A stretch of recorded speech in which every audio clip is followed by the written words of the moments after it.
చాలాసార్లు ఊర్లో అంటారు, ఎప్పుడైనా ఆడపిల్ల ఏడుస్తూ ఉంటే, రేయ్ ఆడపిల్ల ఆడవకూడదురా, ఆడపిల్ల కన్నీళ్లు గారిస్తే మనకు ఉసురు తగిలిదిరా, ఆడపిల్ల కన్నీళ్లు మనకు శాపంరా అని అంటారు. నేనంట, ఆడపిల్ల ఏడిస్తేనే ఒక వ్యక్తికి అంత శాపం కలిగితే, ఒక మనిషిని బట్టి దేవుడు ఏడిస్తే ఆ మనిషి తన బ్రతుకులో ఎంత నష్టపోతాడో చూడు.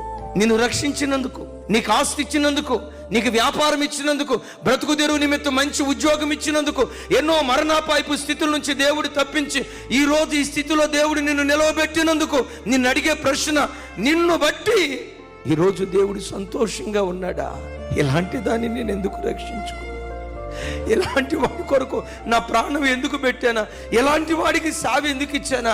ఎలాంటి వాళ్ళను సావుకురాలుగా, ఎలాంటి వాళ్ళను సావుకులుగా నేను ఎందుకు చేసుకున్నానా అని ఒకవేళ నిన్ను గూర్చి దేవుడు పశ్చాత్తాపడుతున్నాడేమో ఒక్కసారి ఆలోచించు. నిన్ను చూసి ప్రభు ఎప్పుడు సంతోషించును గాక.